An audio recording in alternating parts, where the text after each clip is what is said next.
Welcome to episode 11 of the Authoritative Coach podcast with me, your host, Chris Marr. In this episode, we're going to be talking about what I think is a very small part of coaching, but ultimately a gap or an opportunity for most coaches. And that is, how do you bring more compassion into your work? And what I mean by that is, as a coach, how are you explicitly stating what your clients are doing well? How much time are you spending in that space? And are you making efforts to deliberately train your clients to spend more time recognizing what they're doing well and what they're good at and where they're making progress? So let's talk about what compassion looks like in the work we do as coaches.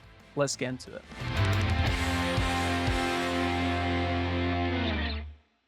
There's one thing that I believe in as a coach, and something I've really trained myself in as a coach over the years, is that there's one reason why you should never hear a great coach complaining about their clients. Because if there was one person in the whole world that should understand how difficult this work can be, it's you, the coach. And so if you do find yourself complaining about your clients, you've got to ask yourself, where's that coming from, right? Where's that coming from? And it's something I like to share with the people I'm working with as well. It's like, do you have the compassion for the work that your client's trying to do, and appreciating the fact that the only way they can actually do this work well is by hiring you as the coach to get it done, right? So if you think about it, really, it's unhealthy if you hear a coach or hear yourself complaining about your clients, right? And of course, we all need help as coaches as well, but it shouldn't be about complaining about them. If I hear that, my automatic response is to think, where's the compassion for the work that we're doing? And that's today's topic. I was chatting to my friend Scott Torrance. Him and I have known each other for about 10 years. And for the last, I don't know how long, few years anyway, we catch up once a month to have a discussion. We're both coaches. We're both deeply invested in the sort of concept of a coach. He's much smarter than I am, so he challenges me to think about things. We tend to go deep into topics, probably deeper than most people, thinking about these things and what they mean and how we can bring it into our work and how we can be truly like better coaches. This is like the work that never ends. And one of the most recent topics we talked about was how to bring more compassion into the work that we do.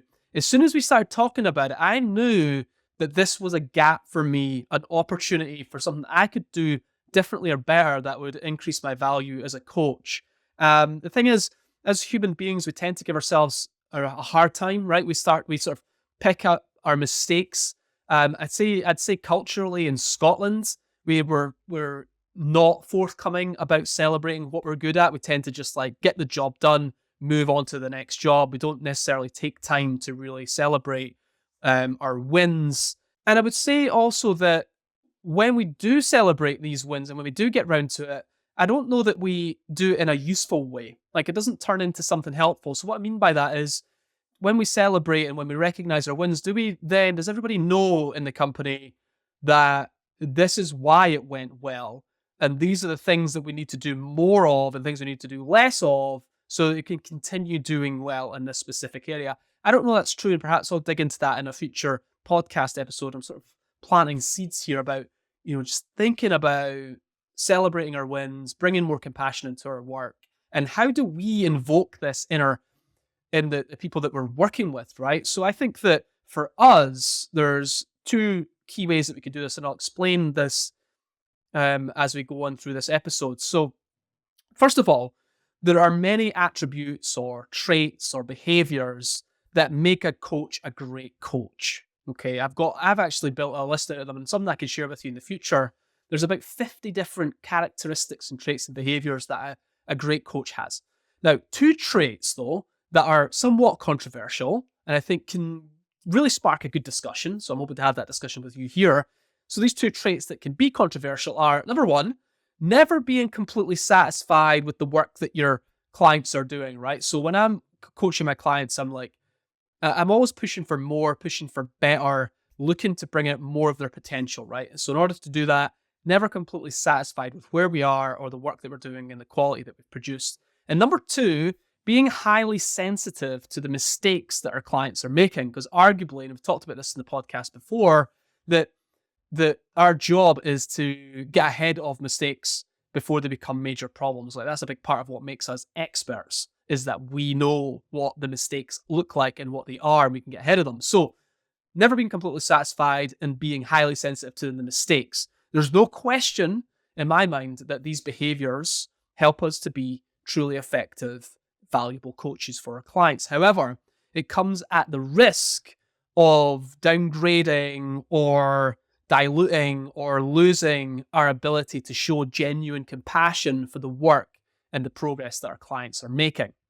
Okay, so how do we balance this? So what I've found actually in my work is that most clients, generally speaking, tend to default to telling you what they aren't doing well versus what they are doing well, right? What they're spending time on and what they're doing well in that area. And I think it's up to us as coaches, to sort of train that behavior into our clients. So how can we show up and sort of teach them how to be more compassionate around their own work, right? In other words, how can we teach them to be self-compassionate? And so that comes down to the questions that we ask and the energy that we bring, right? How do we show up like that? How do we bring that out in our clients? And then knowing somewhat that, how does that then change the moods of the room? How does that somehow change the culture of the company? How does that improve the relationships between people that are working together? And so I think about this really in two separate camps. And this maybe goes without saying a lot of times, is that if you have something to add to this, then jump into the comments section wherever you are, add to it, right? Let me know what else you think is important here, and or push back on the idea as well. There's two things that I think we can do as coaches. The number one, and I think this is the bit that I feel I could be a lot stronger in, and since actually having this discussion with Scott, I've done a lot more in this space, is for the coach to explicitly and specifically state what is going well. So dig into that.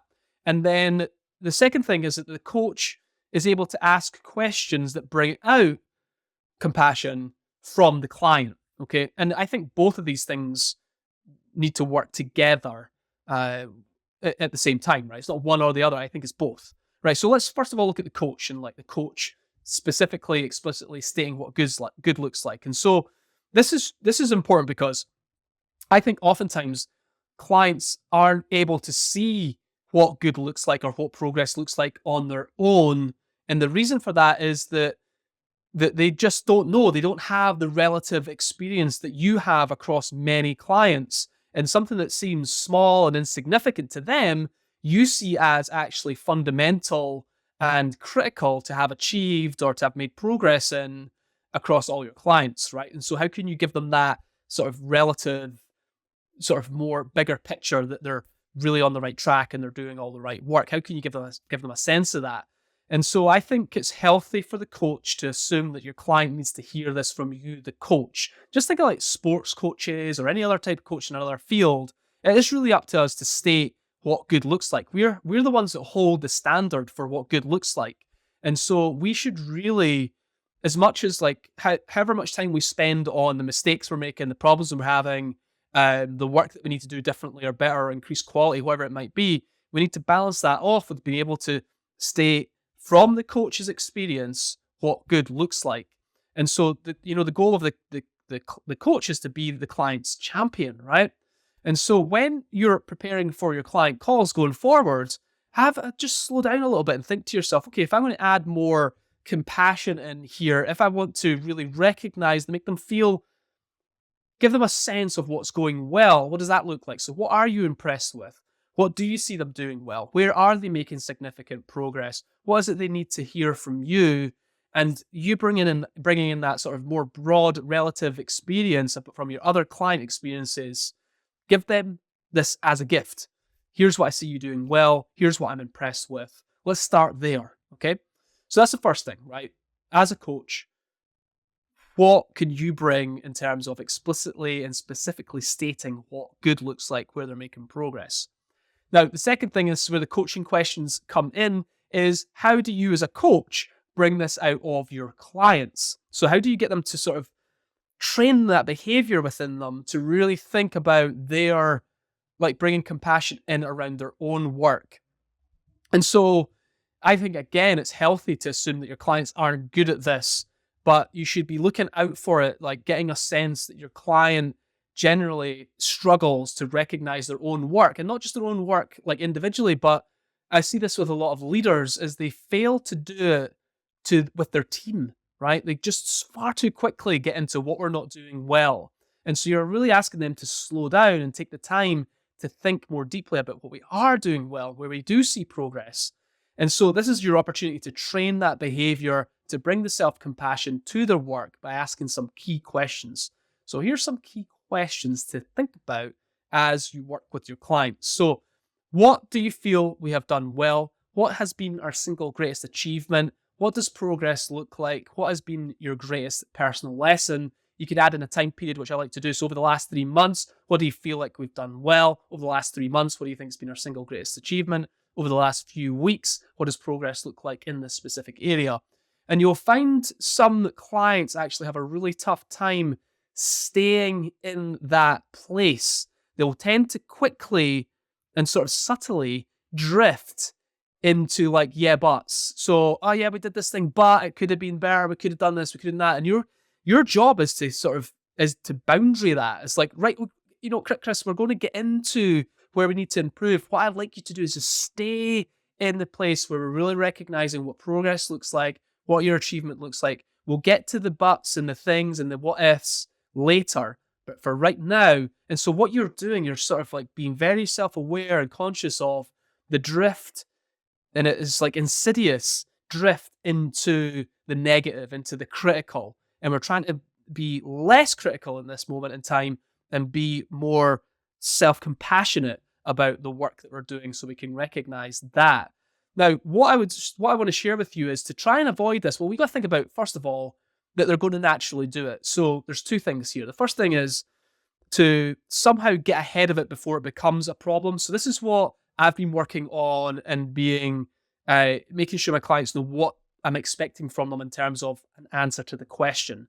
So I'll say something like, okay, so we are going to be spending time today on what we need to do differently and better going forward.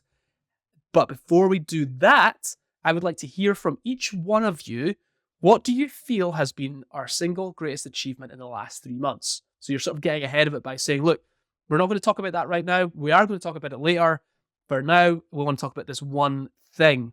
And what you need, and so the second thing is you just being able to recognize when that conversation starts to steer away from this. The people that do this the most are like the CEOs or the sort of leader in the room is going to start to steer it to what we need to be getting better at. They want to get to what they think progress looks like in terms of the session you're having with them. But what they're missing out on is this, the sort of unmeasurable, the value that can't be measured of bringing compassion into the room. That's our job as coaches, to know that it's important, to deliberately bring it in, to control the conversation around it and make sure that it doesn't slip into something else, even if your clients don't truly appreciate it in the moment. And know this as well, I think this is something that I've learned over time as well, is that people tend to want to talk about what they didn't do well so that they say it versus someone else saying it. It's almost like they're protecting themselves from you saying it or getting critical feedback. So just, I think that the key, what I'm saying here is just to have like a self-awareness around it, about where the conversation's going and what you're deliberately trying to achieve as the coach in this particular moment.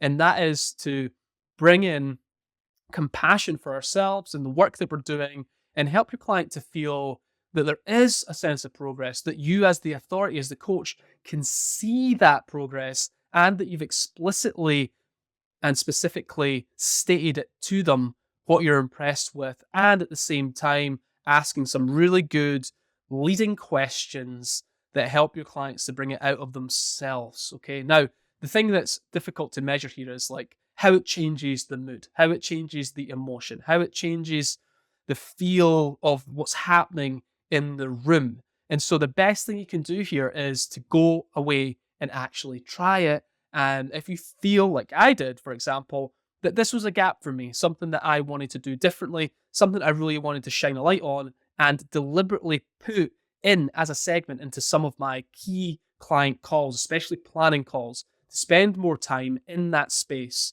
so that we all get a sense that we're making progress, we're doing great work, and that the work that we're doing is paying off, and that somebody outside the organization can actually see it and know that it's good. So have a think about that, right? After listening to this, do you get a sense that you could be spending more time in this area? What could you do differently or better with your clients to bring more compassion into your work? Do you need to spend more time like I did, thinking deeply about, well, what am I impressed with? And what does my client need to hear from me? And what can I share with them that I see is going well? How do you bring this into your work with your clients? As always, I'd love to hear from you on this. So if you're listening to this, whenever you're listening or watching this, there's probably an area where you can leave a comment or a thought or an idea or even a question, or if you want to push back on or add to this topic, I'd love to hear from you. Let's have that discussion. Let me know what you're doing with this, how you're using it, and the kind of difference it's making for you as a coach, as a leader, as a communicator, to have more transformative conversations and ultimately to build a stronger relationship with your clients. I'll see you next week.